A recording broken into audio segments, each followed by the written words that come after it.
In today's episode, we dive into why and how we picked Columbus, Ohio as our market to start in real estate investing. And updates on our 2 properties that we have under contract. Roll that intro. Brr, brr, brr. Oh, shoot.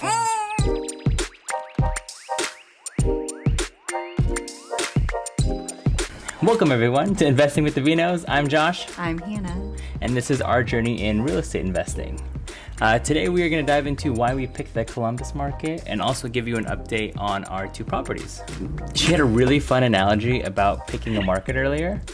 And she really wants to share it with you guys. Babe, you said it wasn't funny. What is it?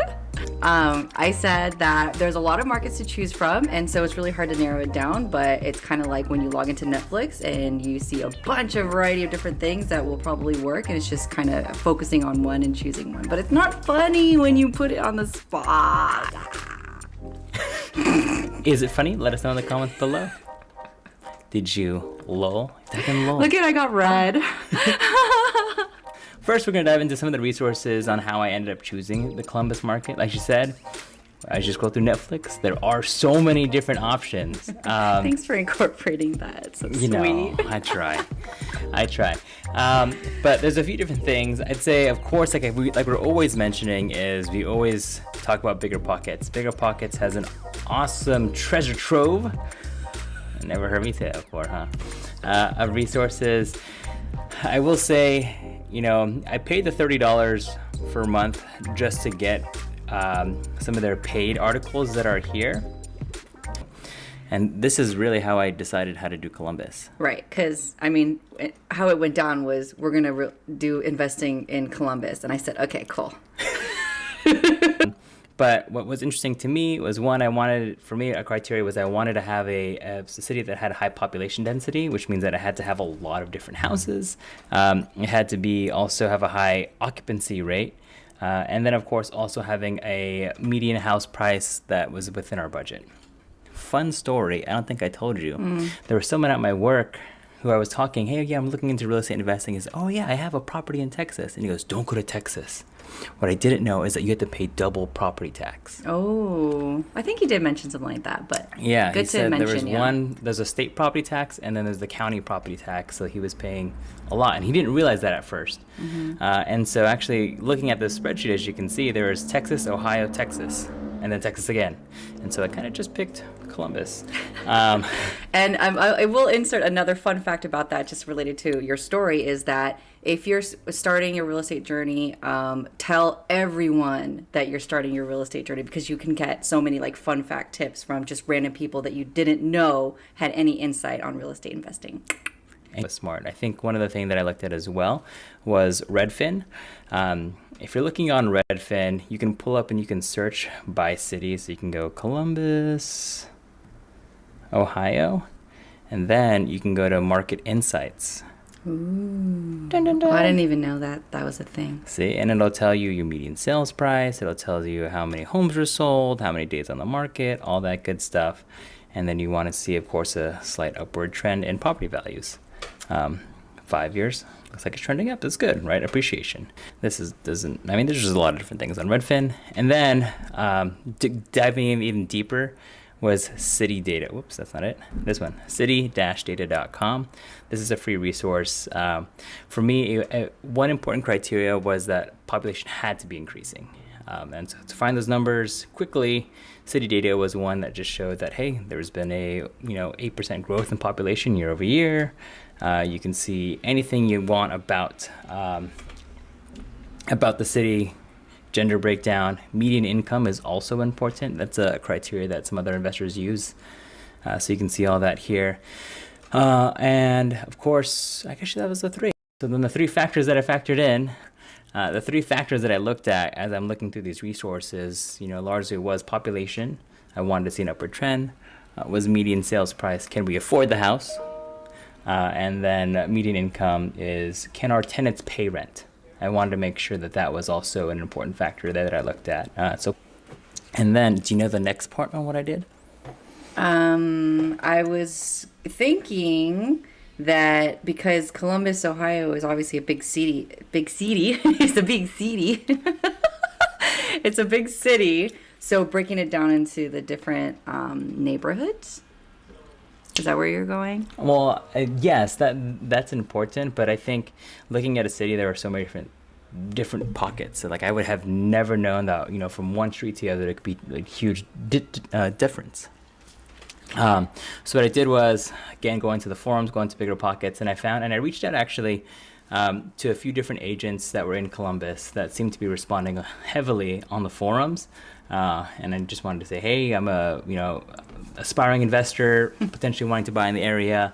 Can we have a conversation? They were very open to connecting. How many did you say you talked to?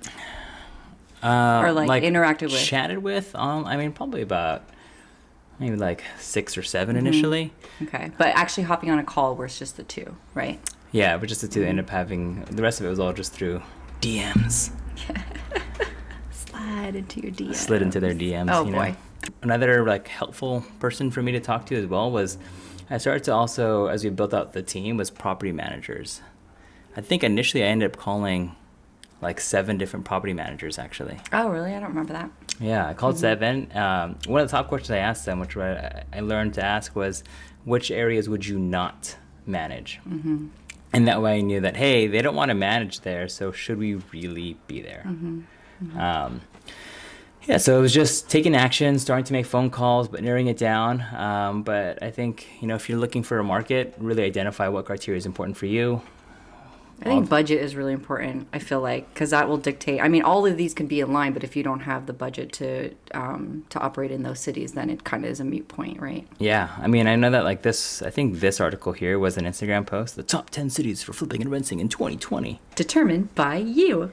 What?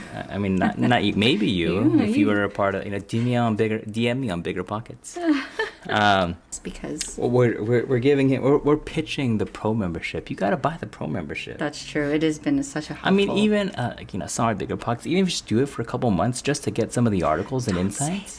What? We want to be on their podcast someday. Okay, but everyone signs up for a free trial and then cancels after. Don't lie. Not us, because I put a reminder on my calendar to cancel free trials. Okay, but not Bigger Pockets. No. Yeah, no, of course not Bigger Pockets. We're in there for a little bit. All right, okay, let's move on, babe. All right, so ultimately it was just taking action, talking to people, and then being decisive, I think, was a really important part as well. But yeah, so that's how we ended up deciding on the Columbus market.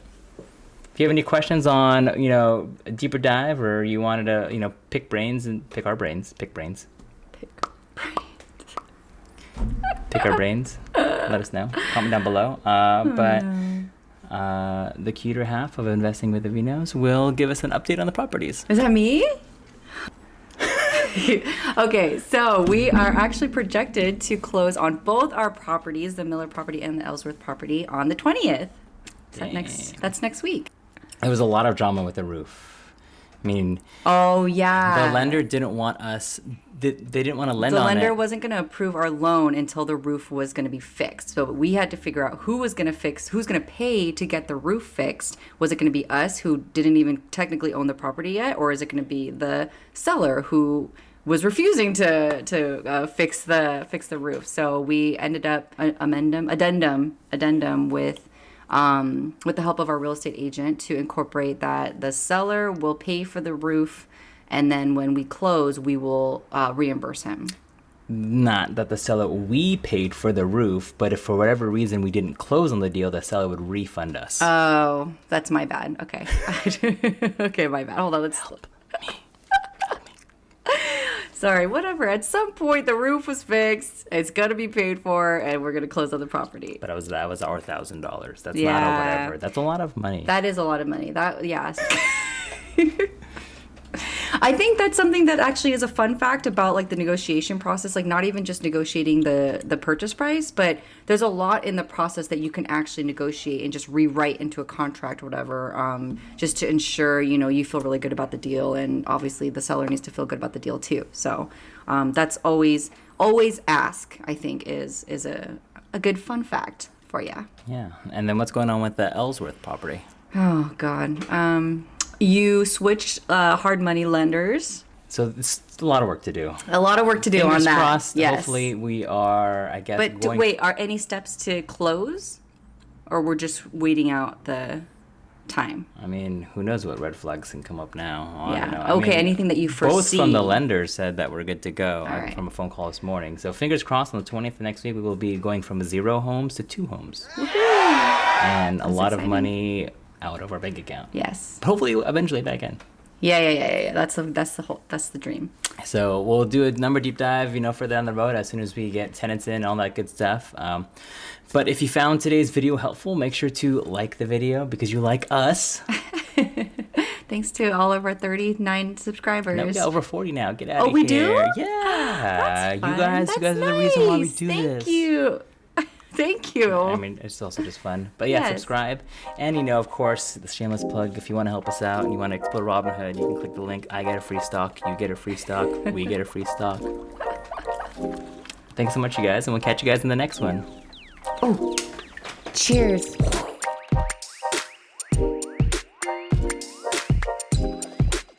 Episode.